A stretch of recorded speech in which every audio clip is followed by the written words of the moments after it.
Well, this is a pleasure to be sitting with this gentleman. Lora Hinton is the first African-American football player in LSU history, and a guy I've always wanted to visit with and have a conversation with. Lora, thanks for coming down to Channel 9 today. Well, it's a pleasure to be here with you today, Jacques. Well, I told him just a while ago, I mean, maybe I've seen you at events from afar, and I've seen your picture. And all the time, yeah. We were at the games. You know, I was a marshal at LSU for 25 years. Wow, that's right. That's right. After your playing days, you worked in Tiger Stadium as a marshal for all those years. And 1971, like if you ask an LSU student, you know, they think that dinosaurs were maybe walking around in 1971. Yeah, I get that a lot. But really, it's not that long ago, is it? I mean, in terms of our country and the world. No, not that long ago, but it was a long time. Time just passes by so fast, and you don't realize. But in terms of a black player playing at LSU, right? I told somebody that at the gym today that I was going to interview you, and I said 1971. He said that it was just in 1971. It was, you know, it took that long to happen. Yeah. Unfortunately, it did. You know, that was when I came through middle school. There was a lot of civil rights demonstrations, and you know, I was kind of at the beginning of the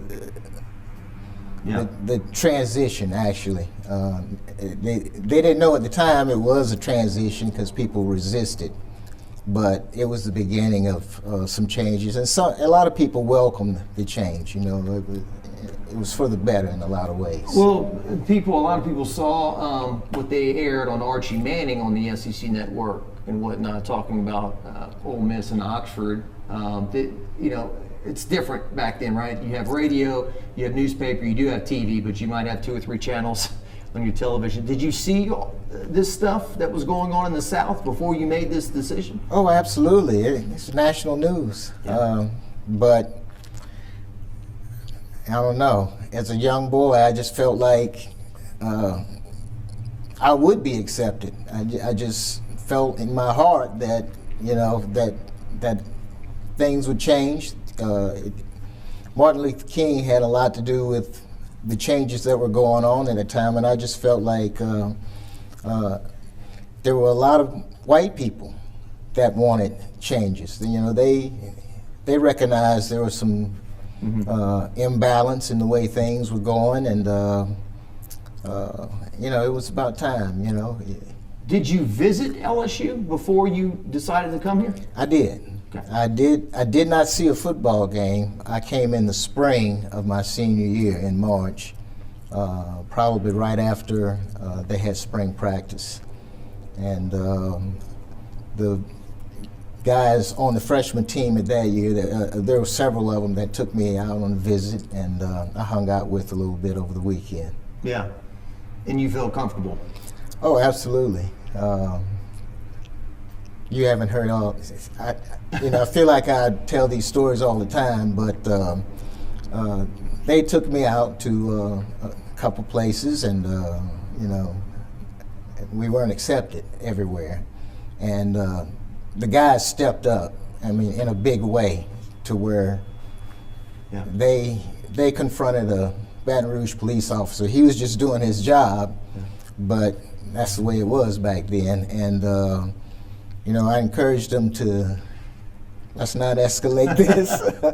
You know, we can go to Pizza Hut or somewhere, and I'm just fine. But at that moment, I knew I was going to come to LSU. You know, there were some things that, you know, never been to Louisiana, coming in the Deep South. There was a lot of rumors floating around up in my area, what would happen to me if I came down here. So, you know, my mother was a little bit concerned. But when I got here and I saw those guys do it, I said, oh man, I don't have anything to worry about. I got football players that are willing to do that. This is where I want to be. You had a new family. I had a new family. Yeah. A new band of brothers, so to speak. Absolutely. Yeah.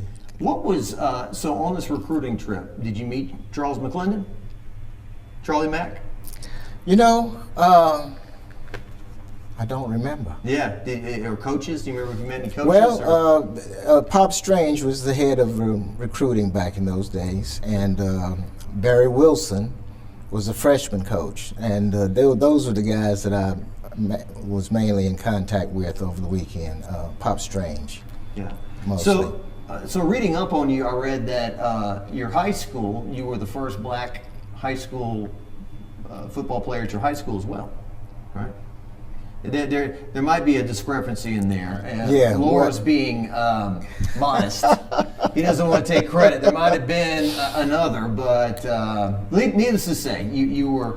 The bottom line is you had the bravery to tackle these new. I was the first. I was the first big star. Okay. How about that? First big star, and you were running back. Correct? I was running back, three-sport athlete: football, basketball, and track. I got a lot to be thankful for to Great Bridge High School for taking me in.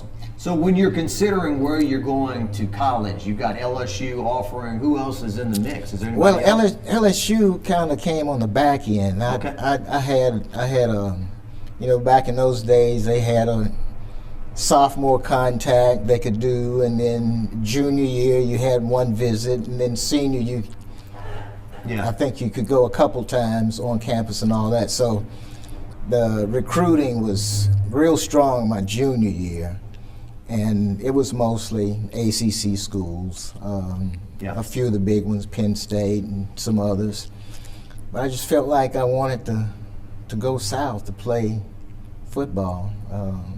It's kind of strange. I got some Southeastern Conference letters, but it closed: Tennessee, Vanderbilt, Georgia, and LSU kind of came on the scene. I watched the Orange Bowl game during the holidays, and I'm like, I had seen them on TV, the Ole Miss game, Archie Manning. I saw that game, and I said, oh wow, man, these guys are. What I noticed about LSU was they were a lot like my high school. We weren't real big in high school, but we were quick. I had guys. My fullback was smaller than I was, but we were quick. We were tough. And we were well coached, and we were in shape, and that's what propelled me to the level that I went to. Yeah, so those are big offers, right? Penn State and so forth to be offering you. When you were saying, hey, look, to whether it was your family or friends, I think I'm going to LSU, did you have a lot of pushback up there? Like, you sure you want to do this? You're going to be the first? Not from my family, no. No, I had nothing but encouragement. They were very supportive, when I went through high school, and they only saw this as just a continuation of things that had already been. Yeah. So you get here. When do you get here? Like in the summer of '71? I came down in August, about 2 weeks before fall practice started, just to kind of hang around, get used to the campus and so forth, and I stayed in Pleasant Hall. Nothing was open at that time.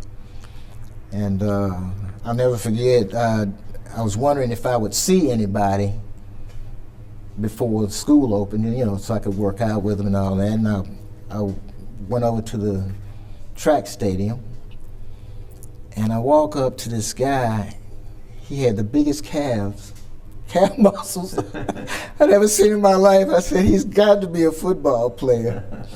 And I said, if that's what I'm going to be, I'm in trouble. Jay Michelson, he's like, yeah, I play, and I'm a kicker. You're the kicker. What's everybody else look like? Yeah, the kicker's supposed to be like 150 pounds. Right. Not supposed to have huge calf muscles or whatnot. So you get to campus, and did you sense stares, any of that stuff, or the football team had already embraced you? You told me. Well, so what about everybody else? I had visited with the guys that took me out, and still I had not really seen anybody on the team because nobody had reported yet. Few stares because nobody black had ever been in the locker room, so naturally people are going to look. But it wasn't like, ooh, it was like, hey man, you know, it was that kind of deal. It was very receptive. I'm not going to say 100% of the guys embraced it, but you know, they were minuscule when in comparison to the overwhelming acceptance from all the other guys. The good avalanche the bad. Absolutely, yeah. So when's your first game? You suit up. You can't play in '71, okay? Right. This is not long after Pistol Pete couldn't play basketball because he was a freshman. Right. So '72 is when you first. Actually, I did a redshirt year because I had a knee injury. Had surgery when I got here. Very soon after, actually, we didn't make it through fall practice, and I had to have surgery. It was an injury I sustained in high school, and Mike Williams from Covington signed a couple weeks before practice, actually, and I think after they saw him in the All-Star game, they made a big push to try to get him here, and he decided to come.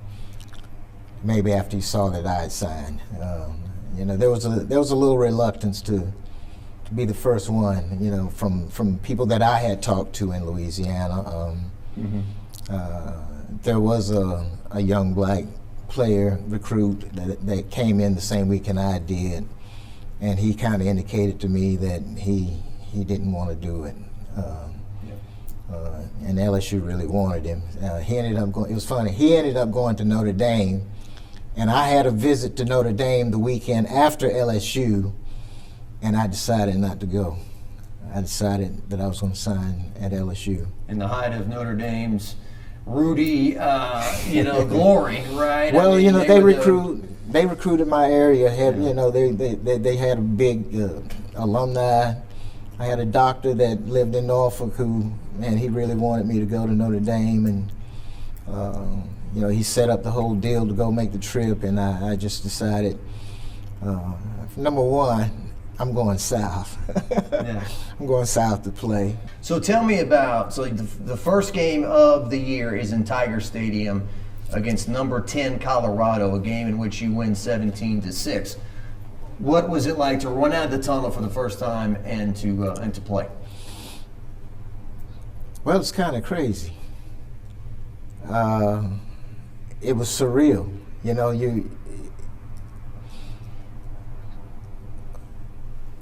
the shoot, you know where I'm talking about, where the team assembles right before going out on the field. They got, you know, wind bar and all that. Yeah.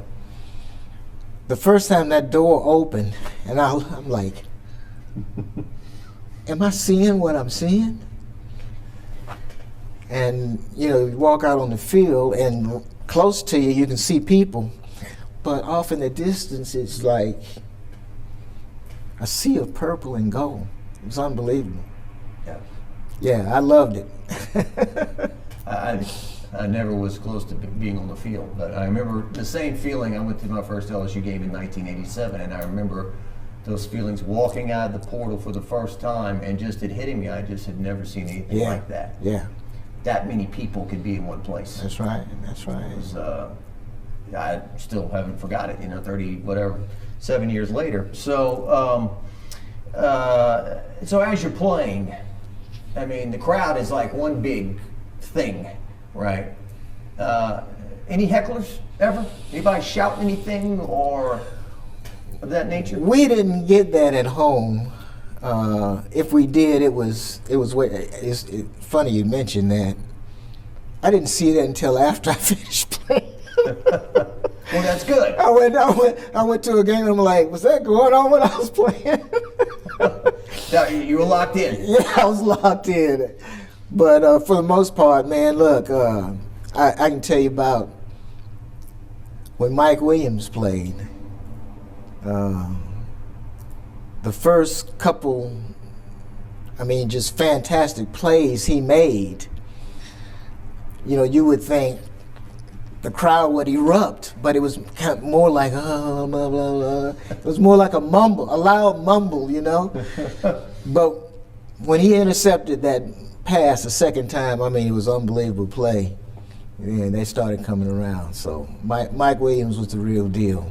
Mike Williams broke the seal on all that. Man, I'm telling you, he held me. Look, and everywhere I went, it was, way to go, Mike. But I understood, you know, there was no problem. I just had to tell him, oh, we got 2 of them. I don't know if I'm allowed to say, but hey, we all look alike. Is that the?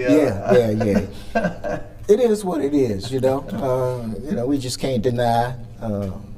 People make mistakes, and we have biases, whether we admit it or not. And we just got to catch ourselves sometimes. So it was a whole lot of transitioning going on for everybody.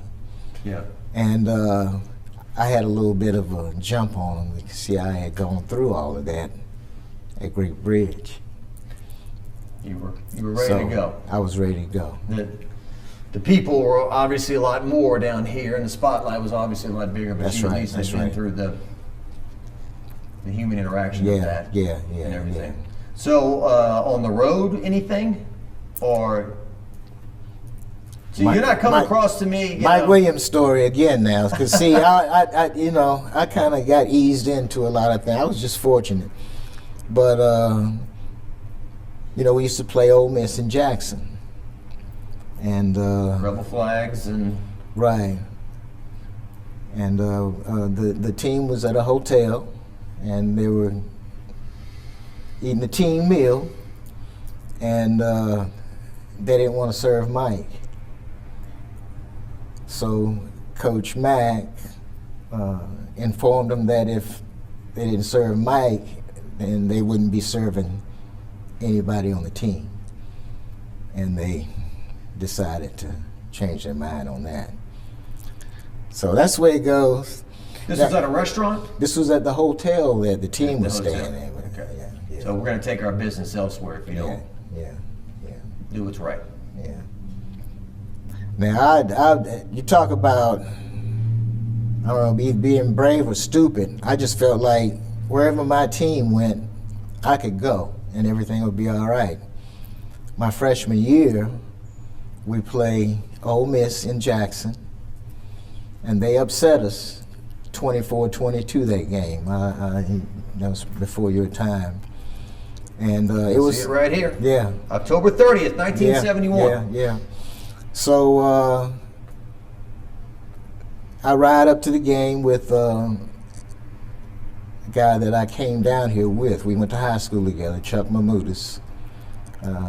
We roomed together first year, and we decided to go. That'd be the only varsity game that we could see on the road. So we decided to drive up to Jackson, and that was an experience.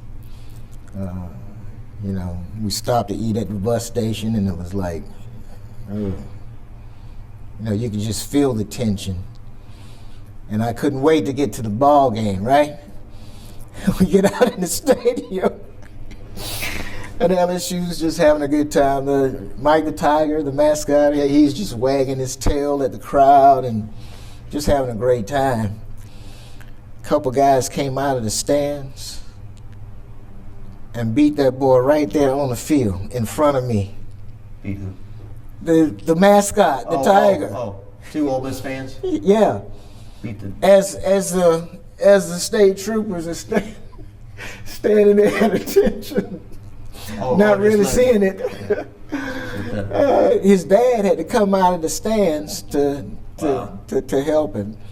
It was kind of crazy. Referee in wrestling, like he's distracted, he doesn't see what's going on. So I just tried to make myself as small as I could.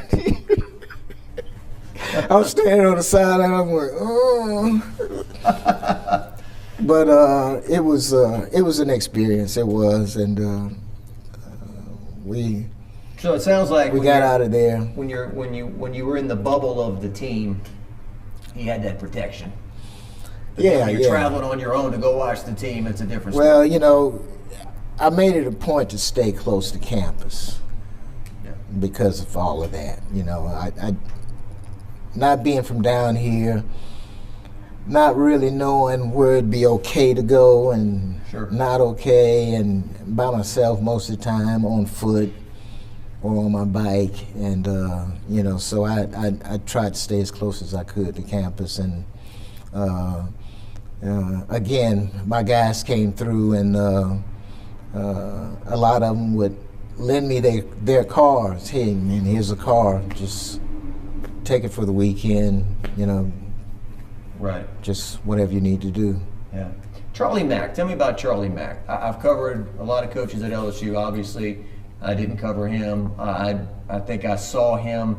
He was at the end of his life in 2001. They brought him to the LSU Florida game. Yeah. He was sick, you know, and he didn't have much time left. But tell me about Charles McClendon. Playing for him or after? Two different guys, right? Well, you know, you got to understand, coaches are coaches. They have their philosophy. And right or wrong, they're not worried about your feelings. That's tomorrow, right. That's right. I mean, I'm here to coach football. That's right. right. That's right. That's right.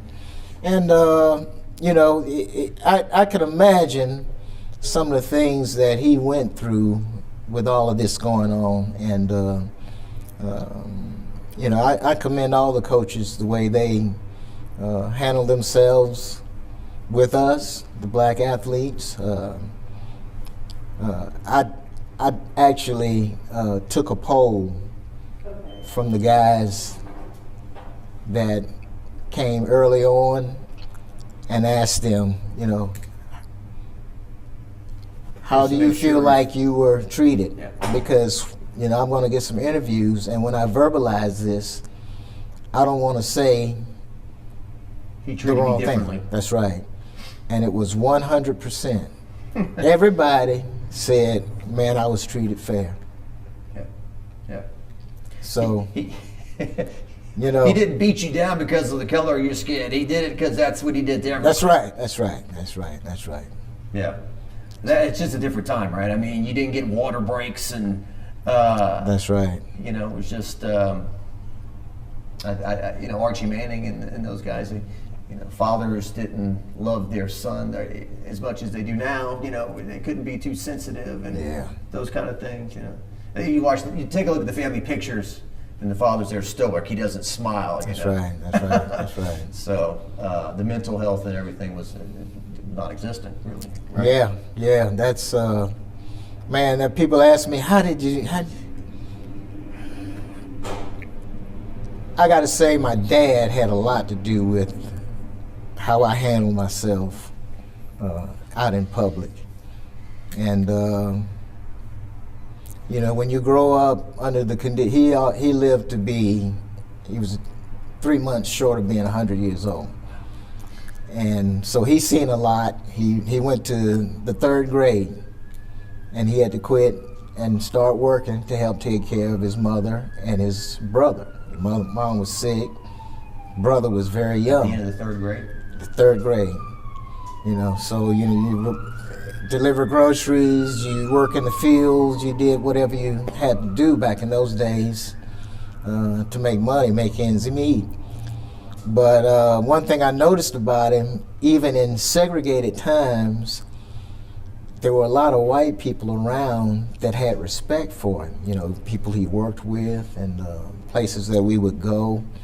You know, he didn't perform very good English, but he could communicate, and you know, people, you know, they respected him. It was kind of good to see, you know, your dad do that. I didn't excel to the level that I was hoping to get to, but you know, I'm blessed to have been able to do what I did. Yeah, I mean, I'm looking back, and this shows you what kind of time it was, because, so 71, when you couldn't play, there were 2 regular season games on ABC. That's it. Yeah. No other games on TV besides the bowl game. 72, 1 game was on television against Alabama on ABC. Right. 73, 2 games on ABC late in the year. So, you know, unlike now where we can watch everything on our Every phones. week. every week too. No matter where they play, you can watch them. Yeah, no matter the sport. That's right. Right. So, you know, you had the radio that I think a lot of people listen to, WWL and all that. So you talked about Charlie Mack, rough on you, but then after you finished playing, did he take on more of a father figure role? Oh man, he loves all his guys. I saw him at the arena football game. Okay.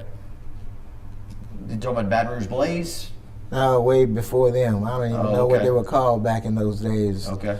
But anyway, they had him, and I showed up at the game to make sure that because I hadn't seen him in a while. You know, he had been sick, and I looked up. There's Brad Davis and a bunch of other guys. They decided to do the same thing, so it was like a small reunion, and he was happy to see me. You know, because I was one of his guys. Yeah. And I can tell you this story too about him. Fallon Smith was a linebacker on the team. He was East Jeff High School, signed in 1972.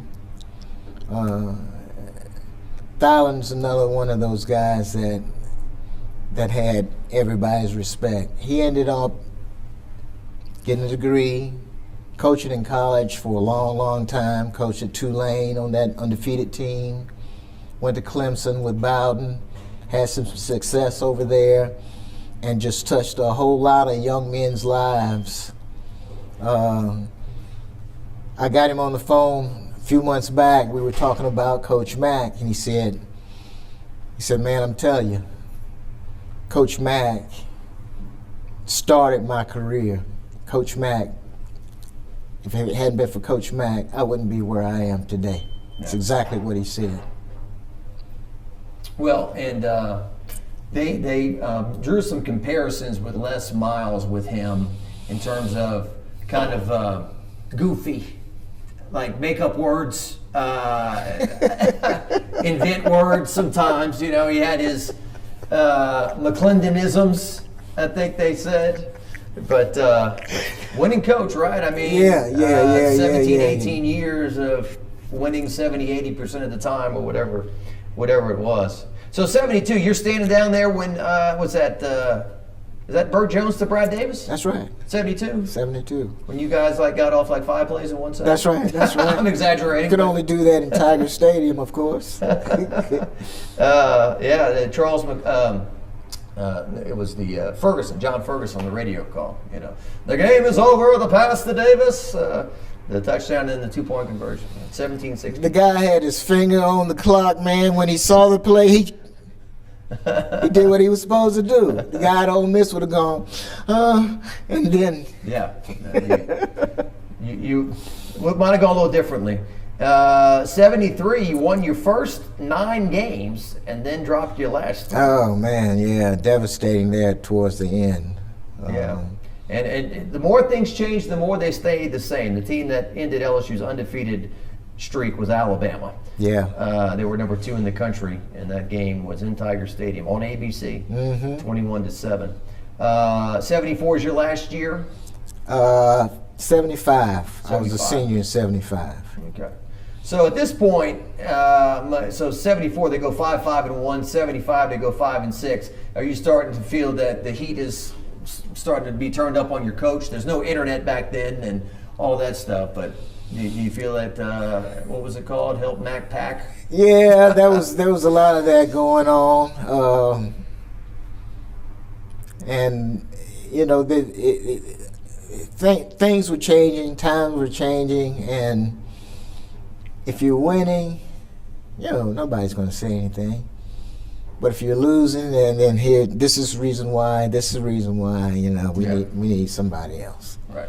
And that happens a lot faster now because the stakes are a whole lot higher. And, Well, it's not like it used to be. It is not. I mean, I guess there is the fine line between, hey, we're paying this much money for tickets and parking, and we're paying all this money, and we're paying all these coaches all this stuff. Yeah. So we demand this, and also at the same time, okay, so if they don't win the national championship, you're going to be upset. You know, we fell short of expectations or whatever. So I think that's where you're at. Well, I'm wondering if they're going to eventually break it off again, where you got that upper tier of people, endless amounts of money, and then the other ones that still want to help educate people.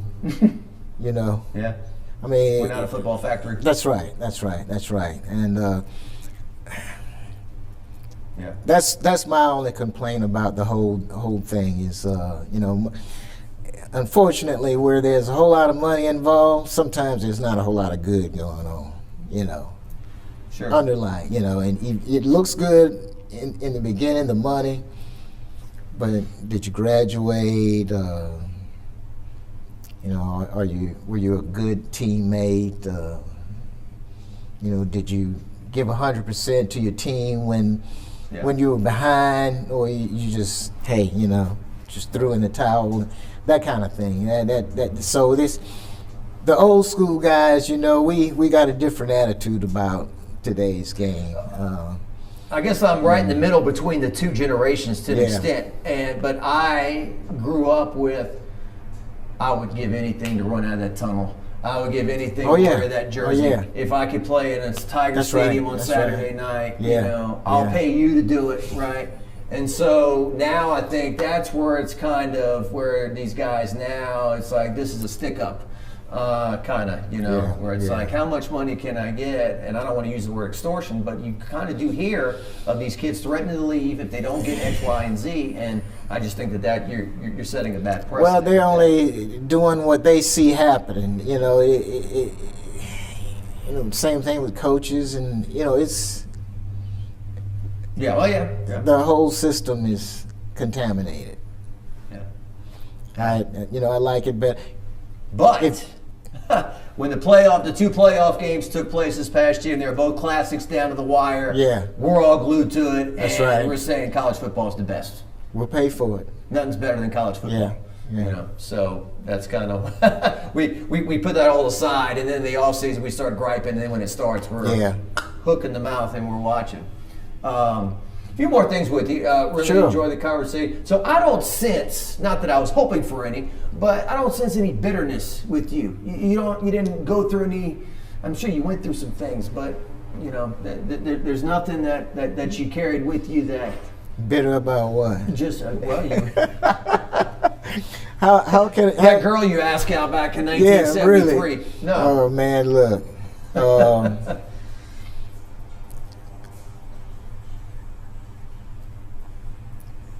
How do you feel about being I don't want to put you in the same category as Jackie Robinson and stuff like that, but you are kind of in that family, right? You're in that category as a guy who broke a barrier. Yeah, I accept that for sure.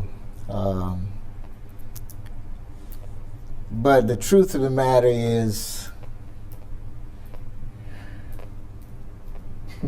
you gotta look at being somebody that people are gonna like and people are gonna respect. So if you want a friend, you gotta be a friend.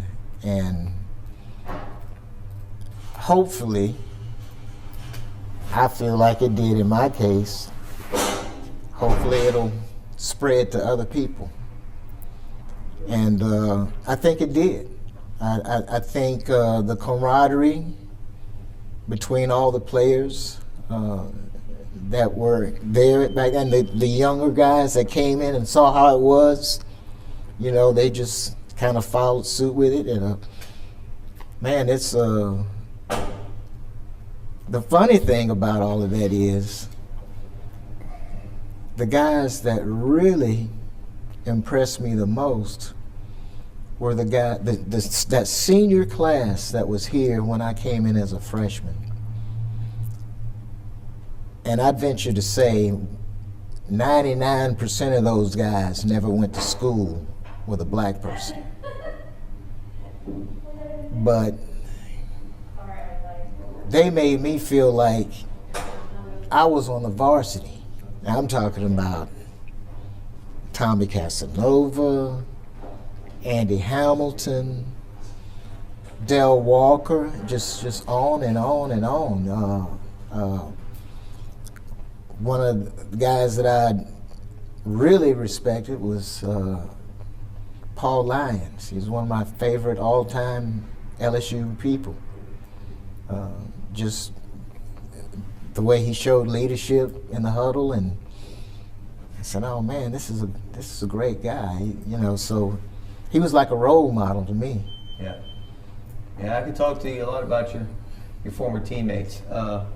Tommy Casanova, when he finished games, he had like 30 girls waiting by his car. He probably did, but I think knowing Tommy, he went out the back door. You know. Yeah, I respect that, right? Yeah. He was not at all like people think he was. He had the name Casanova, but yeah, mild-mannered, Dr. Casanova, very quiet, reserved kind of guy. Yeah. Knock your Front head cover off. of Sports Illustrated, right? When that was just a huge deal. Yeah, knock your head off. Hitter. Yeah, absolutely. Kick returner. And, yeah. Well, what else should we talk about before you leave here? Where are we? I mean, you stayed in the city. You never left, right? Never left.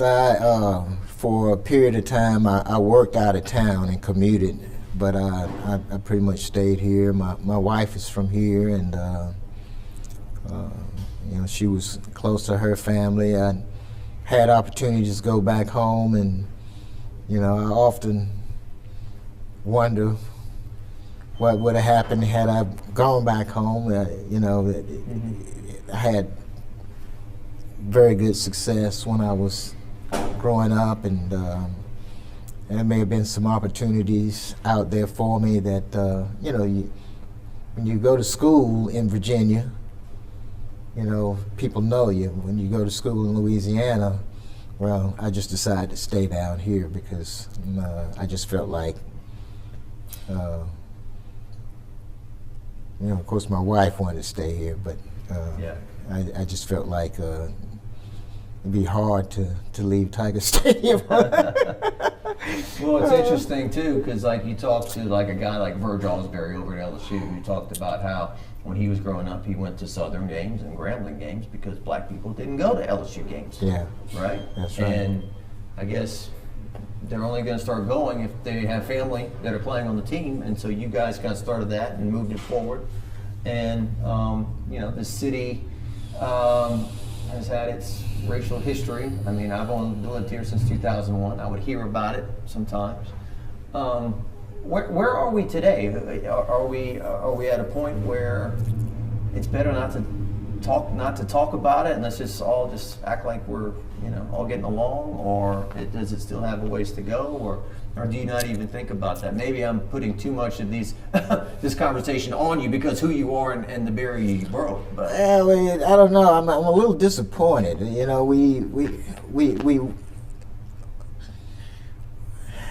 We moved a long ways, but it seems like things are just not attainable. And I'm talking about relations more so. It's a little bit better, but you would think by now there wouldn't be so much division, so much anger. And again, greed probably has a lot more to do with that than anything else. But man, this is the United States of America. And I just think we can be better. I think we can do better. I think we can be better. Because things are better now than they ever have been in the history of mankind. Technology, money, opportunities, and everything. health. Yeah, but at the same time, we don't seem to be able to Move other aspects forward. Yeah. Or like you said, get it across the finish line. That's right. Well, I enjoyed this conversation for what it's worth. Well, that's one thing. we can keep talking about it, and the main thing is keep the faith that, you know, it's going to happen one day. And I got faith that there's enough. I'm thinking the younger generation is probably going to eventually break through. You know, it's a lot of kids, young kids now. They get along. It's the exactly.